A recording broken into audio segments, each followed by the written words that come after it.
佢話愛情為何那麼難，我的心好亂。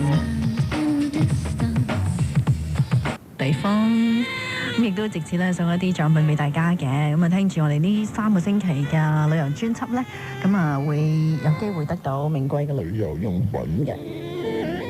咁啊講開咧，即係黎明，你即係除咗中意意大利嘅景色之外咧，對於意大利嘅女孩子你有啲咩睇法咧？意大利嘅女孩子啊，好熱情喎，都係一樣嚇，同佢哋嘅民風一樣。有冇特別中意亞洲人啊咁樣？咁肯定冇啦呢樣嘢。點解啊？冇，雖然有隻歌叫《情迷米蘭奴》，但係我覺得呢樣嘢唔係好實在。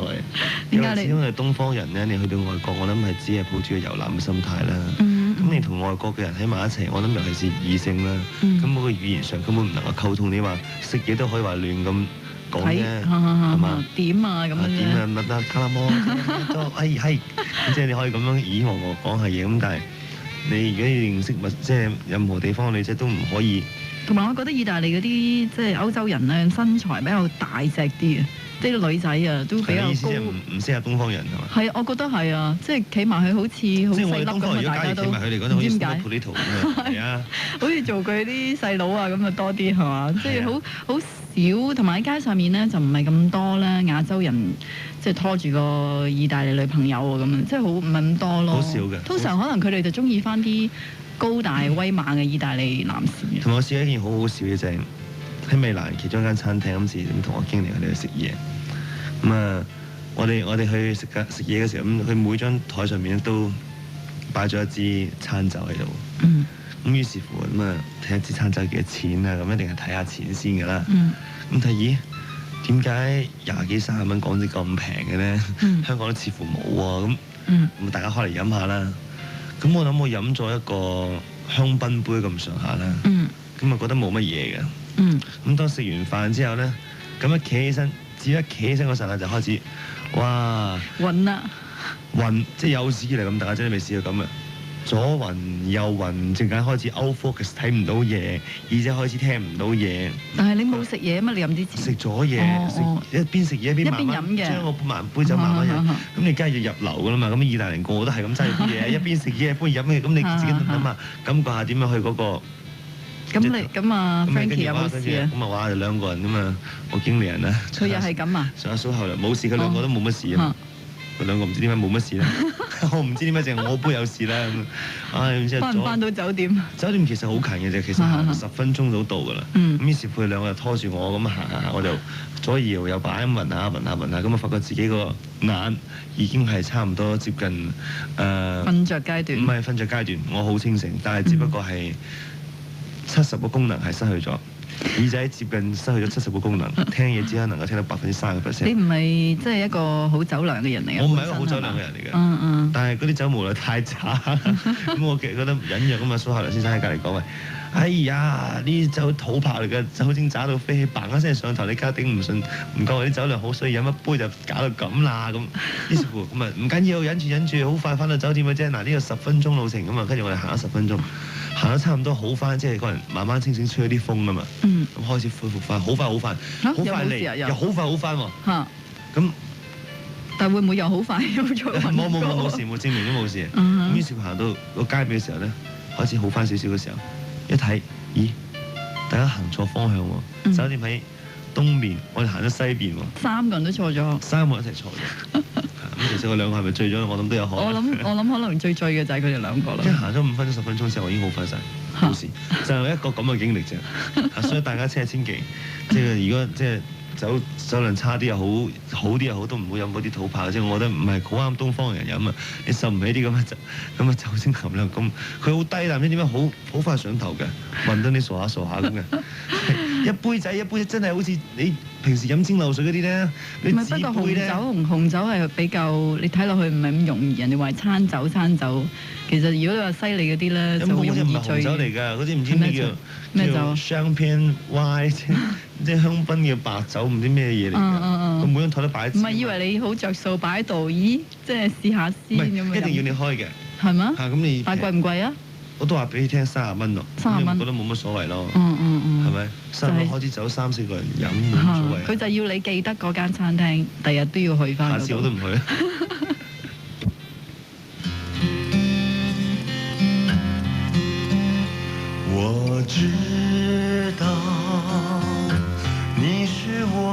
生的最愛，一次到盡頭。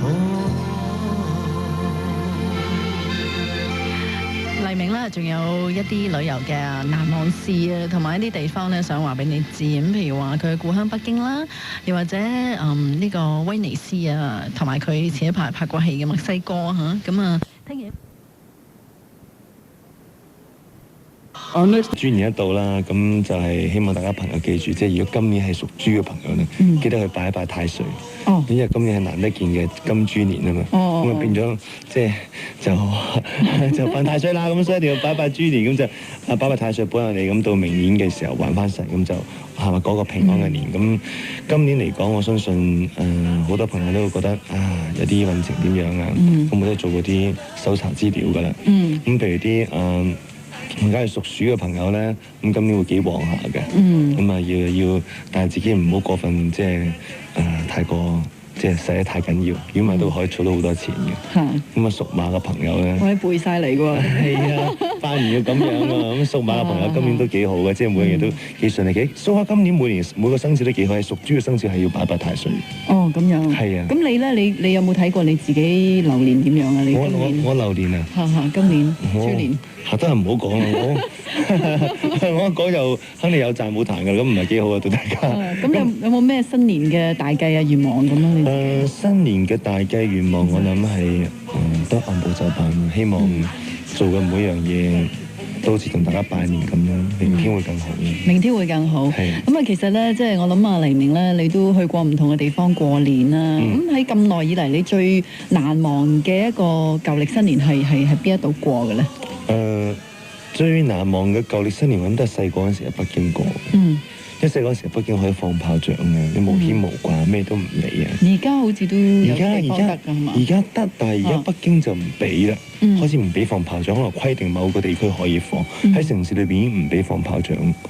咁嗰啲氣氛始終，你知細路仔嗰陣時候嗰個你個腦裏邊記憶力最清楚嘅時候，記晒嗰啲最好印象嘅時候，突然間冇咗啲溫馨感覺咧，就覺得始終過新年係爭咁啲。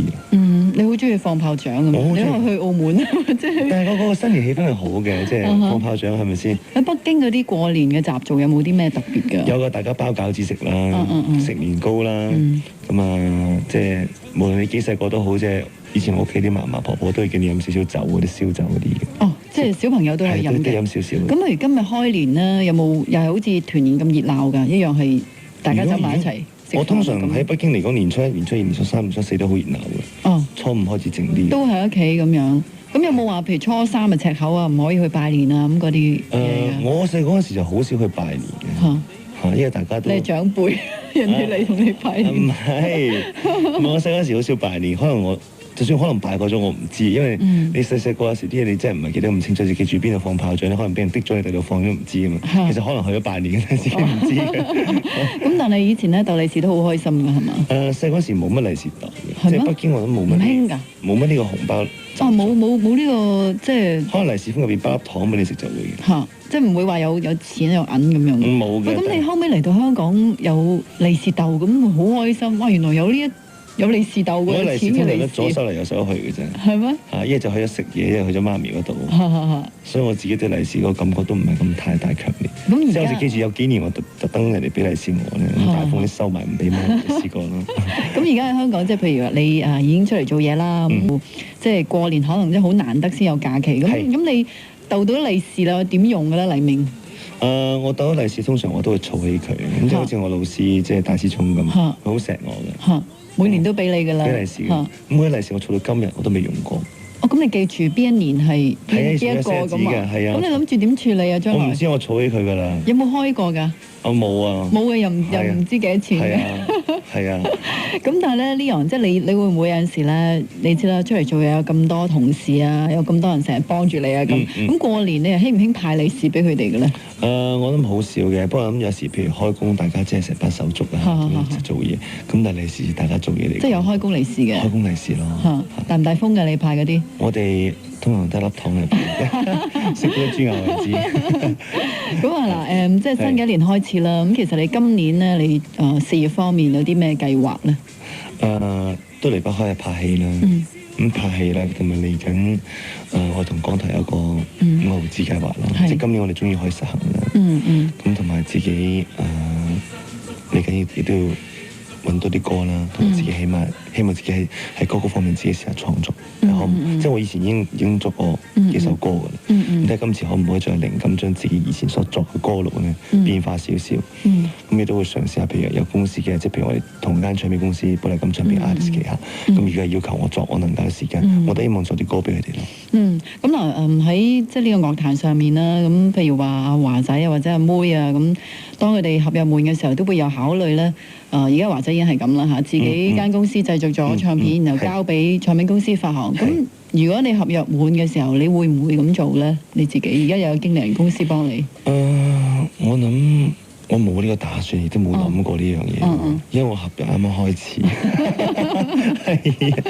即係我你覺得邊一你估計你自己覺得邊一樣嘢好？因為我未試過，我唔知啊。咁我如果係嘅話，或者請教下華仔講咁我聽到啲個好處同弊處喺邊度？即係因為你唔知嘅，你冇得平衡，冇得估計咁，你靠估錢都係冇個實數嘅嗰個數字嘅嗰個平衡位，你唔知嘅嘛。咁我所諗嚟講，我暫時冇咁嘅打算咯。即係會因為合約啱啱開始啦，都會繼續做好自己嘅唱片先。咁但係實際上你又話要做歌啦，好多人就話要支持原創啦。咁但係其實咧要做原創唔係咁易。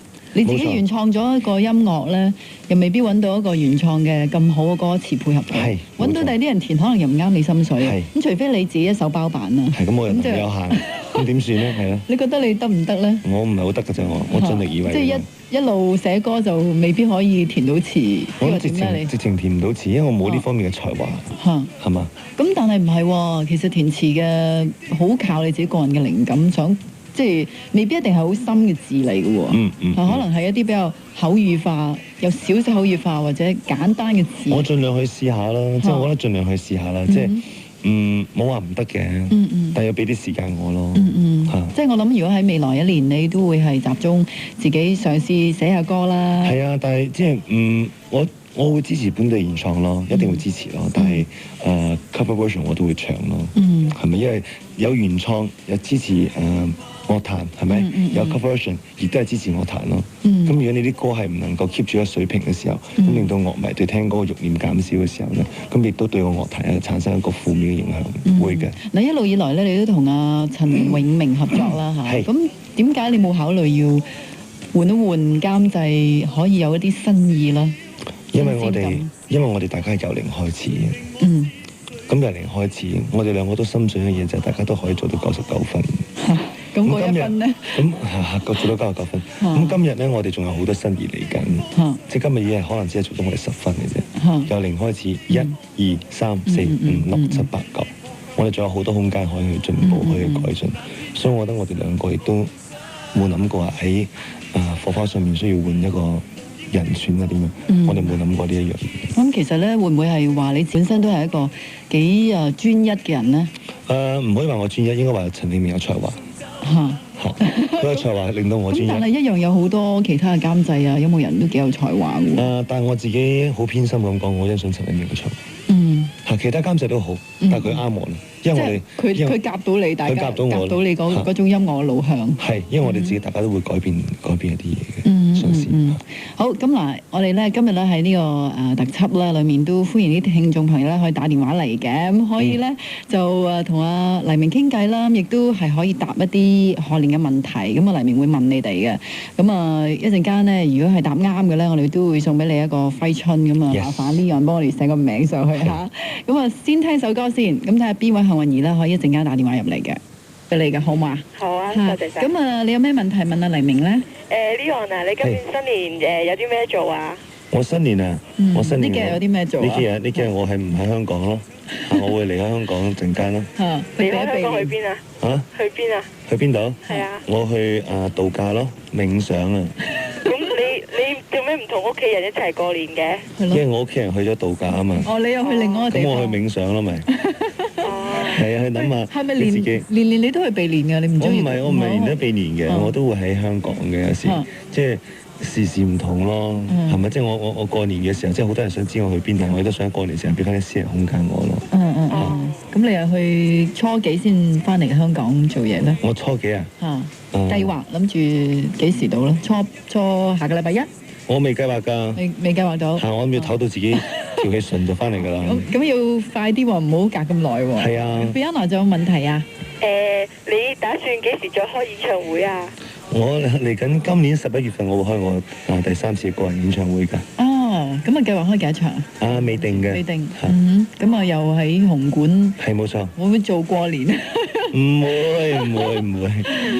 咁啊 Fiona 我哋會即係送上你嘅揮春之名，好唔好？係啦。好啊。咁啊祝你新年進步啦！心想事成同埋身體健康。問候埋你屋企人喎，好唔好好啊？多謝你打電話嚟。OK，拜拜。咁我哋咧一陣間夾一首歌翻嚟咧，我哋又再聽完新聞翻嚟咧，就再繼續會聽其他朋友嘅電話。咁同埋咧Leon今日咧我哋呢個特輯咧，仲有個遊戲同你玩嘅。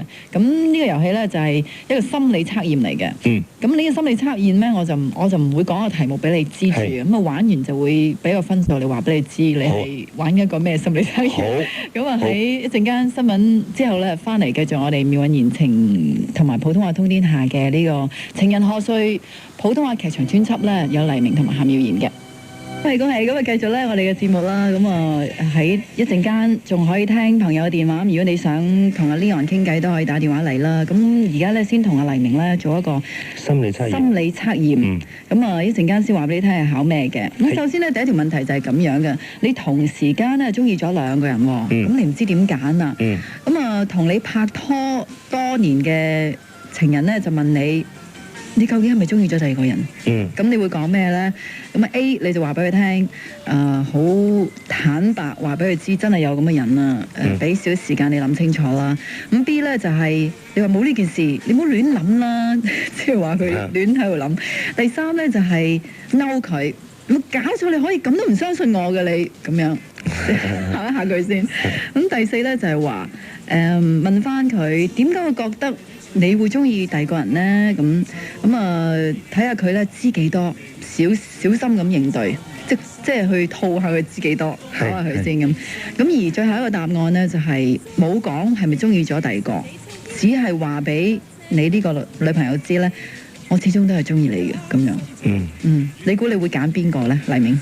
如果以上嘅嘢都係唔會即係如果唔啱我，即係我都要揀一個認為自己同自己接近㗎啦，係嘛？係啊。咁揀第一個啦，爽爽快快冇嘢煩啦。即係話係真係有呢件事。係啊，快啲解決啦！即係我唔想將呢個拖拉拉，我覺得好困擾嘅呢啲。點解你唔問下佢睇下佢知幾多先呢？係啊。或者你想留住佢，你或者覺得因為根本我個人就唔會咁做。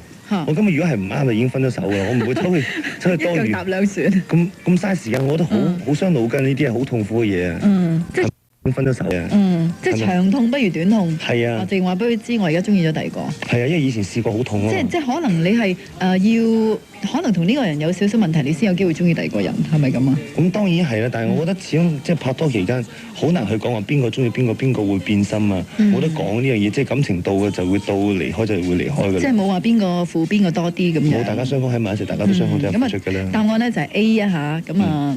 第2條啦喎，咁啊不知不覺之間咧中意咗你老友嘅愛人。咁你會點做咧？咁啊，第一 A 咧，你就瞞住你個老友，就對住呢個愛人示愛啦，希望佢俾個機會你咁樣啦。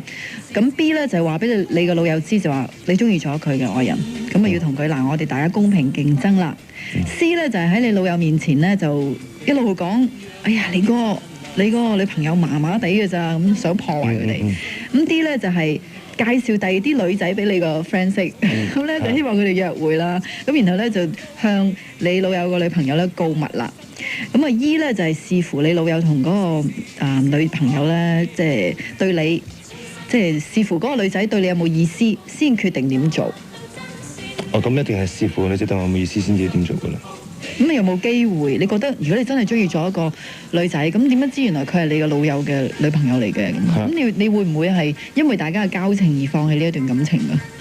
你會唔會係覺得友情比較緊要啲咁梗咧？係友情啦，大佬，點解反面一次啦？真係呢啲嘢唔講得笑噶嘛。女仔可以再去識過係咪？女仔可以再識過，係咪？咁但係有時緣分嘅嘢，你覺得嗰個女仔真係好啱你噶嘛？同埋做老友，可能大家中意人差唔多嘅喎，有時即係大家睇嗰樣嘢有少少差唔多。咁咪形成中國人嗰個結論叫重色輕友咯，係咪先？中國人有幾個成語啫嘛，係咩就話係咪兄弟如手足乜係咪先？依家就即係重色輕友是但你做一樣噶嘛，冇得當感情嚟緊嘅時候已經根本破壞咗你成個人思維啦，係咪？你選擇邊樣嘢都可能係錯噶啦，咁所以不如選擇一個理智少少嘅，我覺得就係話嗰個咯，你睇下佢中唔中意，咁你中意咗之後，咁你先再揀嗰幾個方案就到底咁係同佢講清楚。但係都冇得講㗎啦，大佬點講啫？一拳就飛埋嚟揾你，一拳飛埋嚟，咁啊可能朋友都冇得做啦，肯定。即刻冇得做，連追都唔使有機會追添。咁所以即係要考慮中意你老友嘅女朋友時，唔好考慮呢個問題。唔好考慮。盡量你盡量諗辦法點樣忘記佢好過，我覺得咁樣實際少少。好啦，咁啊跟住咧，另外一條題目咧就要睇呢幅圖啊。咁啊，聽眾朋友未必睇到啦，咁但係咧就我哋可以形容咁喺呢幅圖裡面咧就有一隻狐狸啦，有個人啦，咁有個狼，有個綿羊，同埋有隻狗。有個山咧後邊咧匿埋咗個人，個人咧就趌咗個頭出嚟。係啦。咁趌出嚟嘅旁邊有隻狗瞓喺度。係啦。咁啊狗個前面草地啊有羊同埋有狼。嚇，咁個狼咧就對住嗰個羊嘅啪啪嗰啲衝緊過去，但係有隻狐狸望住晒成件事喎。咁另外一個狐狸喺側邊棵樹隔離望住，即係同嗰個男仔匿埋喺山後邊嘅視線望住個羊係一樣視線嘅。咁你會揀做邊一個角色咧？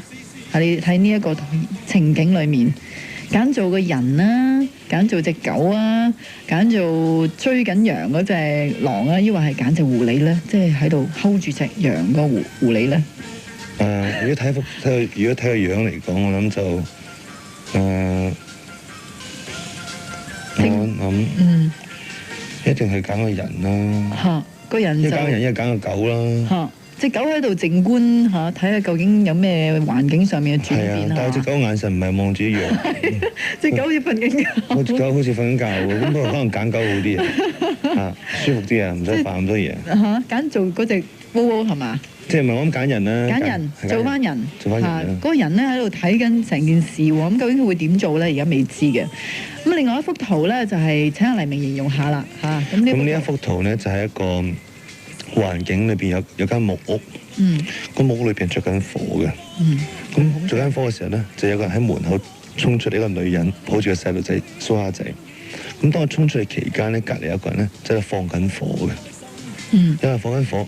咁喺呢個屋同埋個人衝出嚟同埋放火呢個人嘅前景就有個人噴緊水救火。咁佢噴水嘅時候咧，佢手遞高咗，佢揸住水喉。咁而佢身上面嗰件個褸袋住個銀包。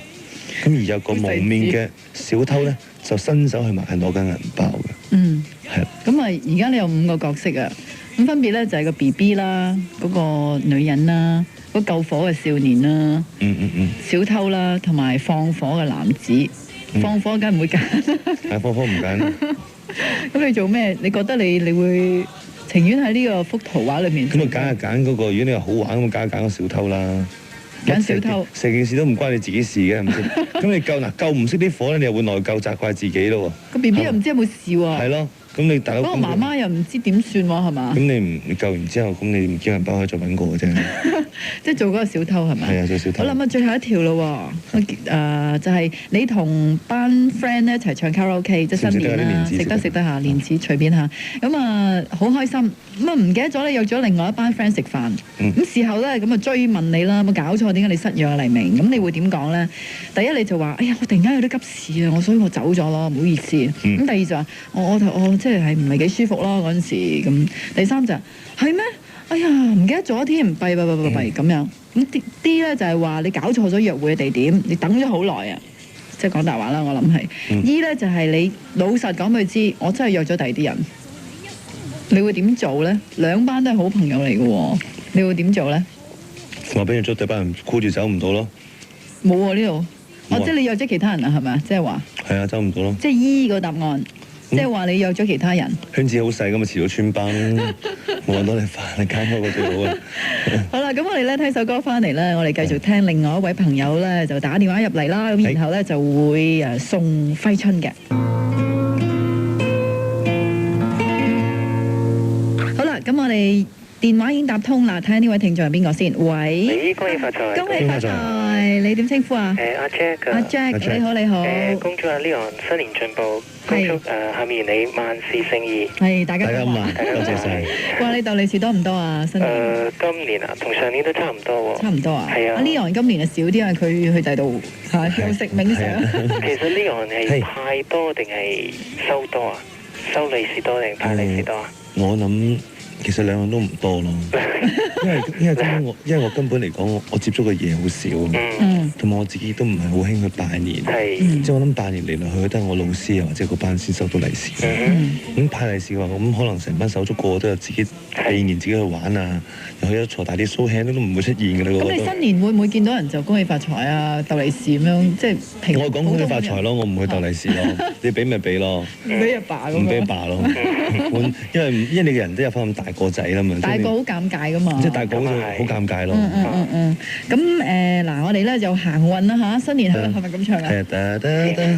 迎乜嘢係嘛？係迎乜嘢花咧？迎咩花？迎春花。係啦，啱晒。好，咁啊，再行多個運啊嚇，咁好事成雙，咁啊答多一條問題可以得到揮春噶啦。好啊。係。因為我哋轉緊等佢飛啲利是封出嚟。So luck，OK。check 到好快有啦。好啊。係。中國咩地方生產嘅煙花係最出？全中唔識諗啊！咁叻嘅，犀利啊！好犀利！咁我哋送俾你呢個揮春啦。咁你有冇問題問阿 Leon 啊？我想問阿 Leon 咧，咁佢以前讀書咪喺英國讀書嘅？